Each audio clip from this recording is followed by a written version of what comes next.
Welcome to Z R Bazaar. This is Ali Ahmed from Z R Bazaar. और आज ये पहली वीडियो है कि मैकबुक को आप कैसे इस्तेमाल कर सकते हैं और उसका पूरा ऑपरेटिंग सिस्टम क्या होता है। तो जेड आर बाज़ार की तरफ से, कि हम मैकबुक्स ही सोल्ड करते हैं, तो हम आपके लिए ये वीडियो लेकर आए हैं कि इसमें यानी कि इसकी मैक ओएस क्या है, clicking pad, shut down, specs. तो ये आगे सीरीज़ जो है वो चलती रहेगी।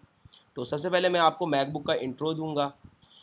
मैकबुक जो है वो थ्री टाइप्स में होती है। एक सिंपल मैकबुक होती है आपकी, ठीक, और एक होती है मैकबुक एयर, एक होती है मैकबुक प्रो। यानी कि ये मैकबुक की टाइप्स हो गई कि तीन तरह का जो मॉडल है ये मैकबुक डिज़ाइन करता है। ठीक है, मैकबुक, मैकबुक एयर और मैकबुक प्रो। बेसिकली थोड़ा थोड़ा ही फ़र्क होता है। मैकबुक का थोड़ा सा प्राइस जो है वो कम होता है, प्रोसेसर वगैरह बिल्कुल सेम होता है, आर्किटेक्चर बिल्कुल सेम होता है। सिर्फ लुक्स के ऊपर मैकबुक जो है ना वो पेमेंट कस्टमर से खींचता है। ठीक हो गया ना, बस ये है। बाकी प्रोसेसर सब कुछ सेम होता है। मैकबुक का ज़रा थोड़ा सा जो है वो नॉर्मल साइज़ होता है। प्रो ज़रा है थोड़ा सा, जो यानी कि बिज़नेस है या कोई स्टूडेंट्स टाइप हैं वो यूज़ कर सकते हैं। और मैकबुक एयर जो है वो जस्ट एज एन, यानी कि आपने स्लिम जो लवर्स हैं यानी कि मैकबुक्स के या लैपटॉप जिनको स्लिम पसंद है वो रखते हैं। ठीक हो गया। तो अब मैं मैकबुक का यानी कि अब आपको टाइप्स तो मैंने बता दी। इंट्रो मैं दे देता हूँ। इंट्रो ये है कि 2007 से लेकर, बल्कि 6 से ही 2006 से ही शुरू हो गई थी मैकबुक। उसके बाद 2007 से लेकर ऑनवर्ड आज तक मैकबुक के ये तीनों टाइप्स बनती आ रही हैं। ठीक है, एयर का जो मैकबुक एयर का जो पहला मॉडल था वो 2008 में बना था। ठीक है, 8 या 7 का इस तरीके से था। फिर उसके बाद ये तीनों ही MacBook, MacBook Air, MacBook Pro, ये तीनों ही मॉडल्स जो है वो हर साल एप्पल जो है वो बनाता है। ठीक हो गया। अच्छा, मैकबुक प्रो के बारे में मैं ज़रा थोड़ा सा आपको बता देता हूँ। मैक 2012 तक जो है ना वो मैकबुक प्रो आई है। उसके बाद उन्होंने उसको कर दिया मैकबुक रेटिना। राइट हो गया। उसके बाद 2013 से जो है वो रेटिना का जो है वो इसका जो क्लासिफिकेशन है वो शुरू हो गई, जो कि रेटिना ग्लास ये एयर और सिंपल मैकबुक में भी लेकर आए हैं। हमें देखने के लिए मिलती है, लेकिन ज़्यादातर जो लोग लेते हैं वो मैकबुक प्रो रेटिना के साथ जो है वो 13 में जाते हैं। जो 14 वो काफ़ी एक्सपेंसिव मशीनें हैं, वो उसमें जो है वो लेना पसंद करते हैं। उसका व्यू ही बिल्कुल डिफरेंट हो जाता है। और इस टाइम की जो वीडियो भी मैं बना रहा हूँ, ये rate MacBook 2013 core i5 Retina display ही जो है वो है। तो इसमें आपको नज़र भी आ जाएगा जब मैं स्क्रीन उसकी जब मैं स्पेसिफिकेशन आपको पढ़ना सिखाऊंगा। राइट हो गया। अच्छा, अब मैक टाइप्स भी हो गया, थोड़ा सा आपको इंट्रो मैंने बता दिया। विंडोज़ और मैकबुक्स का, एप्पल का, विंडोज़ और एप्पल का आपस में क्लैश रहता है। अब वो क्लैश क्या है कि विंडोज़ लोग कहते हैं बड़ा आसान है यूज़ करना। मैं कहता हूँ विंडोज़ बहुत मुश्किल है यूज़ करना एज़ कम्पेयर टू मैक, क्योंकि मैक तो हमने सीखी ही नहीं हुई। ठीक है ना। मैक, अगर मैं आपको बताऊँ, शायद आज से 10 साल पहले मैकबुक यूज़ करना मुश्किल हो। क्यों? उस टाइम पे टच पैड मोबाइल थे। टच पैड मुराद मोबाइल क्या होते हैं कि वो जो हम नंबर्स वाले जो हमारे मोबाइल्स जो होते थे, नोकिया 1100, उस टाइम पे हमें शायद मैकबुक यूज़ ही करना ना आती हो, क्योंकि 10 साल पहले ही मैकबुक ने वो चीज़ सोच ली थी जो आज हम अपने स्मार्टफोन्स में यूज़ कर रहे हैं, एंड्रॉयड फ़ोन्स में। आप अगर टच टच सिस्टम जो है आपका बिल्कुल उस तरीके से मैकबुक जो है ना वो आपका काम करता है। इसका ट्रैक पैड बिल्कुल आपके जो जिस तरह आप टच करते हो उसी तरीके से जो है वो चलता है। ठीक है। अब चलते हैं इसके आईओएस की तरफ, सॉरी, मैक ओएस की तरफ, यानी कि ऑपरेटिंग सिस्टम कौन सा होता है। ये जो आपके सामने जो है ये ऑपरेटिंग सिस्टम नज़र आ रहा है मैक का। ठीक हो गया। और इसमें मैं कुछ आपको चीज़ें बताऊंगा, वो आप ज़रा ध्यान से नोट कर लें। कोई कॉपी पेंसिल आपके पास, नोट कर लें ताकि आपके लिए आसानी होगी। सबसे पहले इसके हम ऑपरेटिंग सिस्टम पे चलते हैं।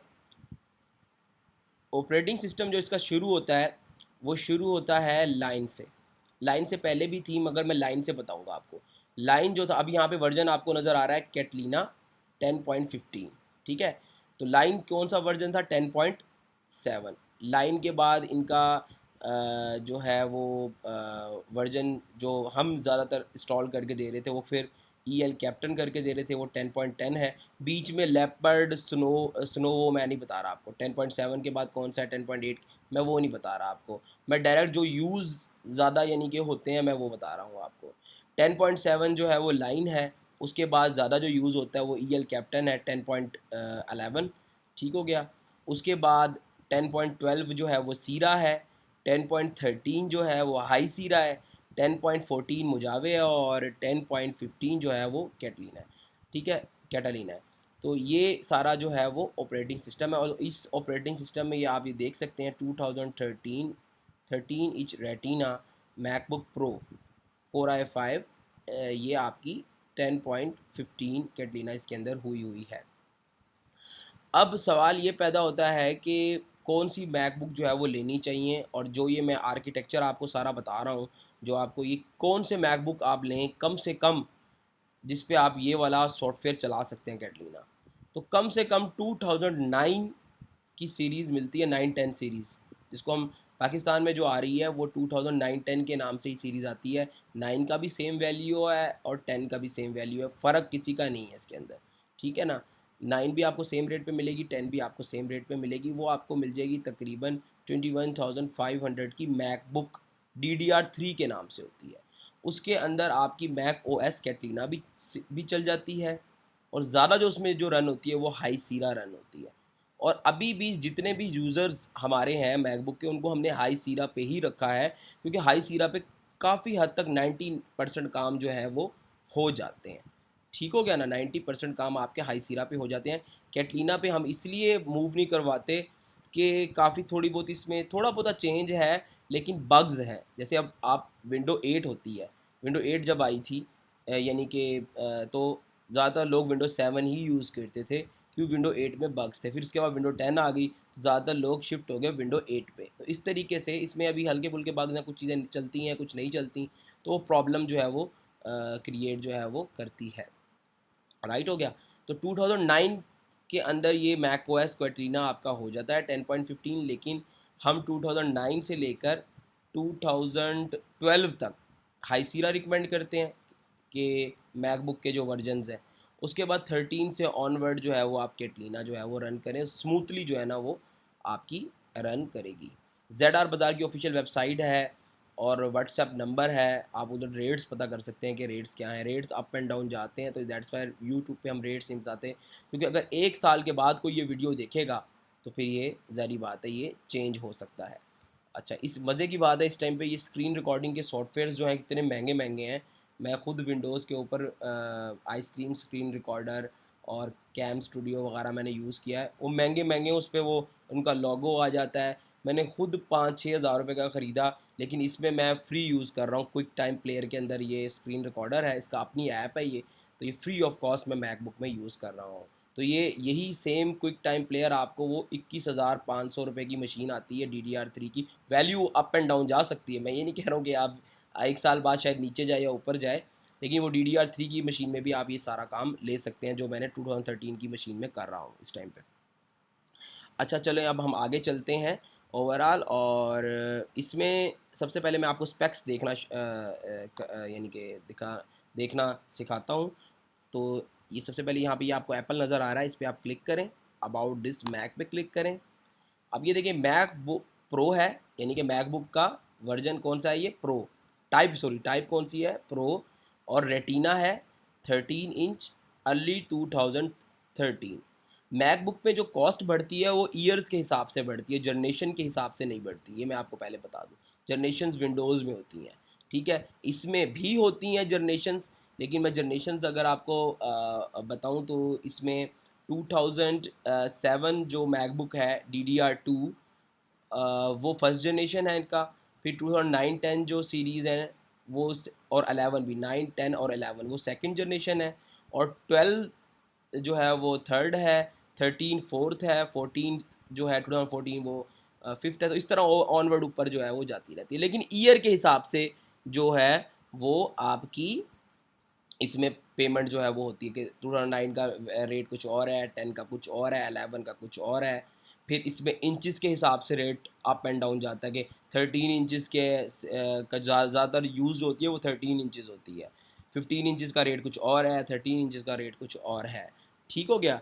तो ये अब स्पेक्स मैंने अब आपको ये मैंने आपके लिए ओपन की है, ये देखें, ये आप इस तरह देख सकते हैं। प्रोसेसर इसमें 8 GB रैम लगा हुआ है DDR3 का, और इंटरनल ग्राफिक्स कार्ड जो लगा हुआ है इसके अंदर 1.5 GB का तकरीबन। स्टोरेज जो है वो 256 GB है। नॉर्मली जो स्लाइटली यूज्ड होते हैं ना वो 3-1 घंटे तक बैकअप देते हैं। ठीक है, वैसे नया अगर आप मैकबुक लेंगे वो तो तकरीबन 5 से 6 घंटे बैकअप देता है, लेकिन ये जो है वो जो नॉर्मली यूज़ होते हैं, स्लाइटली यूज़ होते हैं, वो आपकी 2 से 3 घंटे बैकअप जो है वो देते हैं। इसके अलावा इसके अंदर जो है वो अ, आ जाता है आपका, ये मैं दोबारा से करता हूँ, ये सिस्टम रिपोर्ट पे आप क्लिक करेंगे तो इधर जाकर आप इसकी साइकिल्स देख सकते हैं। तो 718 इसके साइकिल हैं। ठीक हो गया। तो स्लाइटली यूज्ड कैटेगरी के अंदर ना साइकिल काउंट नहीं होते, हालांकि लोग साइकिल्स भी देखते हैं, लेकिन ज़ाहिर बात है जब यूज्ड होगी कोई मशीन आएगी बाहर से, ठीक है, तो वो साइकिल्स उसके होंगे। तो नॉर्मली ये जितने कम हो इसके 718 है। ठीक है, लेकिन इसका बैकअप अच्छा है, कम से कम 3 से 4 घंटे जो मेरे पास मशीन है ये इसका अच्छा है ओवरऑल। लेकिन कोशिश करें कम से कम आपके जितने साइकिल काउंट होंगे मशीन के, ठीक है, वो मशीन आप की बैटरी जो है वो ज़्यादा चलेगी। लेकिन नॉर्मली अगर आपको 300 टू 400 साइकिल काउंट में ही मिलेगी यूज्ड, क्योंकि किसी में नई बैटरी अगर किसी ने लगा दी है उसकी कॉस्ट बढ़ जाएगी, फिर आपकी आप नई भी लगवा सकते हैं, यूज्ड भी रखें और नई लगवा लें। नई बैटरी का 0 साइकिल काउंट होता है, लेकिन पाकिस्तानी बैटरी का और जो बाहर से बैटरी लग के आई है उसमें फ़र्क है। ठीक है ना, पाकिस्तानी बैटरी ने वही 1.5-2 घंटे ही देने हैं आपको, क्योंकि ऑफिशियल बैटरी काफ़ी महंगी होती है, वो बाहर से जो लगी आती है उसने 1 साल चलना है और पाकिस्तानी बैटरी ने 2 महीने चलना है, तो ये फ़र्क है। ठीक है, ये मैंने आपको पाकिस्तान की भी ज़रा थोड़ी सी साथ साथ जो है वो मैं आपको दे रहा हूँ। ठीक हो गया। अच्छा, उसके बाद अब हम इसमें आगे चलते हैं। सबसे पहला क्वेश्चन होता है कि भाई इसका माई कंप्यूटर कौन सा है। ये जी, ये आप फाइंडर देख रहे हैं, ये इसका माई कंप्यूटर है। राइट हो गया। और ये आपको यहाँ पे डाउनलोड्स वगैरह नज़र आ रहे हैं। अच्छा, इसने आपने इसको अप करना है, इसको आप, ये आपको ग्रीन सा सिग्नल नज़र आ रहा है, ये देखें, इधर से आप इसको यानी कि मैक्सिमाइज़ कर सकते हैं और दोबारा दबाएंगे तो मिनिमाइज़ कर सकते हैं। राइट हो गया। अच्छा, उसके अलावा ये क्रॉस अगर आपने करना है, विंडोज़ में जो होता है वो राइट हैंड साइड पे होता है और एप्पल में लेफ्ट हैंड साइड के ऊपर होता है। ठीक हो गया।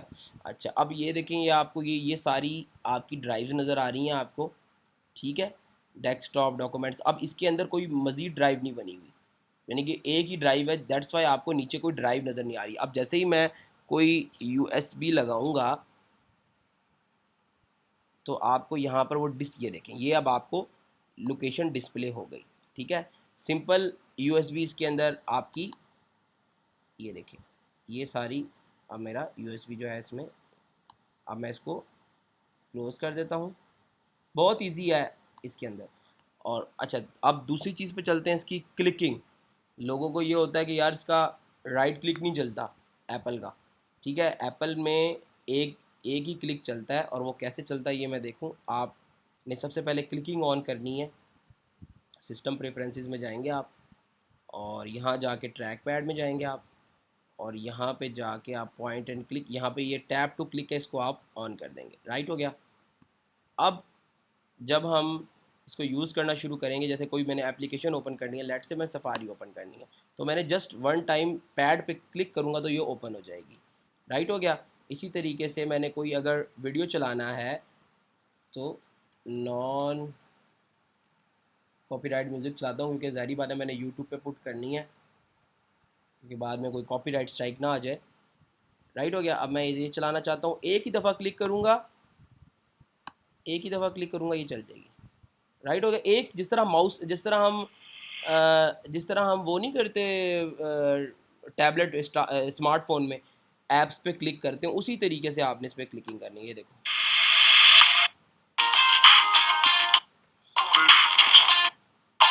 ठीक है। इसकी आपने साउंड यानी कि कम करना है या ज़्यादा करना है, तो वो आप कहाँ से करेंगे, ये आपको ऊपर से नज़र आ रहा है, यहाँ से आप कम कर सकते हैं। वाईफाई कनेक्ट करना है, ये आपको नज़र आ रहा है, यहाँ से अपना वाईफाई कनेक्ट कर सकते हैं आप। राइट हो गया। उसके अलावा बैटरी की आपने अगर परसेंटेज नज़र नहीं आ रही, अभी तो नज़र आ रही है आपको 39% की बैटरी पड़ी है। अगर आपने देखना है ओवरऑल तो ये शो परसेंटेज पे आप करेंगे, क्लिक करेंगे तो ये परसेंटेज नज़र आएगी। अगर मैं नहीं करूँगा वो देखो ख़त्म हो गई है। ठीक है, राइट हो गया। और इस टाइम पे फुल ब्राइटनेस है, कोशिश करें अपनी ब्राइटनेस यहाँ पे रखें। मैंने तो फुल करके रखी है, इसको 4 पॉइंट कम रखता हूँ मैं, 1 2 3 4। ठीक हो गया। अब ये हो गई। अब ये आपकी बैटरी बैकअप भी सही चलेगा ओवरऑल। फुल पे तो थोड़ा मसला करेगा, यानी कि वो यानी कि अगर आपका 1.5 घंटा चल रही है ना, वो आपकी अगर आप 4 पॉइंट कम करेंगे 2.5-3 घंटे पे चली जाएगी। ठीक हो गया। अच्छा ये चीज़ हो गई। इसके अलावा और आपको क्या चीज़ मैंने बतानी है इसके अंदर, मिनिमाइज बता दिया, माई कंप्यूटर बता दिया, वाईफाई कनेक्ट आपको बता दिया। ठीक है। अच्छा उसके अलावा जी शट डाउन कैसे करते हैं, ये आप इधर ही एप्पल पे जाएंगे, ये देखें ये है आपका शट डाउन का, यानी कि इस पर आप क्लिक करेंगे तो ये शट डाउन हो जाएगा, स्लीव रीस्टार्ट वगैरह। ठीक। इसके अलावा ना जब हम एप्लीकेशंस ऑन करते हैं विंडो में, जो ये होता है हम क्लिक करते हैं और वो बंद हो जाती है। ठीक है। जबकि एप्पल में ऐसा नहीं होता। एप्पल में आप जाएंगे कोई भी एप्लीकेशन जब आप अपना शट डाउन करने लगेंगे उससे पहले आप फोर्स क्वाइट पे जाएंगे। अब जैसे ये क्रोम भी चल रहा है और सफारी भी चल रहा है, क्विक टाइम प्लेयर मैं बंद नहीं करूँगा क्योंकि मेरी रिकॉर्डिंग हो रही है, तो मैं इसे फोर्स क्वाइट कर दूँगा, तो ये अब मेरी एप्लीकेशंस बंद हो गई हैं। राइट हो गया सही। और ये फेस टाइम में आप जाके कैमरा चेक कर सकते हैं ओवरऑल, इस पर आप क्लिक करेंगे तो ये कैमरा भी आपका चल पड़ेगा इसके अंदर। अच्छा इसके अलावा डिलीट कैसे करनी है कोई चीज़, अब ये देखें स्क्रीनशॉट्स पड़े हुए हैं कुछ यहाँ पे, ये बड़ा ये ज़बरदस्त कैटलीना के अंदर ये वर्जन है, हाई सीरा में ये नहीं आएगा। देखें ये आप देख रहे होंगे ये सारी ये काफ़ी ज़्यादा फाइल्स हैं वो बल्क होके आपको नज़र आ रही हैं। ठीक है। जब मैं इस पर क्लिक करता हूँ तो वो सारी इकट्ठी हो जाती हैं। अब मैंने इसको उठाना है, उठा के ये मैंने बास्केट में डाला बिन में, अब ये इसमें जा चुकी हैं और इधर जाकर मैं इसको कर दूँ एम्प्टी बिन, तो ये सारी ख़त्म। ठीक हो गया। ये सारी की सारी हो गई आपकी ख़त्म। इसके अलावा जोन सी ऐप जैसे आपने जैसे विंडो का बटन होता है, एक विंडो का बटन होता है ना, उसमें विंडोज़ के अंदर नीचे वो विंडो का टास्क बार जिस पे हम क्लिक करते हैं तो हमें दूसरे प्रोग्राम्स नज़र आते हैं, तो वो कौन सा है इसमें, वो ये है लॉन्च पैड। लॉन्च पैड पर आप क्लिक करोगे जितनी भी एप्लीकेशंस आपकी होंगी वो यहाँ पर आपको नज़र आ रही होंगी। अगर आपने कोई एप्लीकेशन इसमें से डिलीट करनी है, ठीक है, तो उसके ऊपर आप इस तरीके से थोड़ी देर के लिए क्लिक करेंगे। जैसे हम उसमें नहीं डिलीट करते मोबाइल में, तो वो इस तरीके से होना शुरू हो जाती है। ये देखिए अभी हिलने शुरू हो गए। तो जोन सी भी आपको एप्लीकेशन डिलीट करनी होगी उसके ऊपर आप क्लिक करेंगे, राइट क्लिक करेंगे और वो डेल की तरफ आप चले जाएंगे ओवरऑल। ठीक है। वैसे मैं आगे भी अपनी वीडियोस में आपको एक्सप्लेन करूँगा, वैसे फ़िलहाल मैं अभी जर्नली आपको जो है वो मैं बता रहा हूँ। ठीक हो गया। अच्छा बस आज के लिए इतना ही काफ़ी है, आप ये ट्राई करें जो मैंने चीज़ें आपको बताई हैं और इसको यूज़ करें इस तरह। फिर आहिस्ता आहिस्ता हम एप्लीकेशंस की तरफ जाएंगे, क्या इंस्टॉल होता है, फिर और इसकी जो टेक्निकल चीज़ें हैं वो मैं आपको बताऊंगा। ठीक है। हमारा चैनल आप सब्सक्राइब करें, वीडियो को लाइक करें, शेयर करें। एप्पल के बारे में कोई भी इन्फॉर्मेशन है, कोई सवाल है आपके दिल में तो मुझे व्हाट्सएप कर दें। व्हाट्सएप का रिप्लाई ज़रा देना थोड़ा सा मुश्किल होता है, लेकिन ये है कि मैं 24 आवर्स के अंदर आपका रिप्लाई दे दिया करूँगा। ठीक हो गया ना। ये नहीं है कि उसी टाइम ही आप मुझे व्हाट्सएप कर दें, या कोई और चीज़ चाहिए आपको इसके अलावा, मैकबुक के पार्ट्स चाहिए, कुछ भी चाहिए, ZR बाज़ार पे अवेलेबल है। Thank you.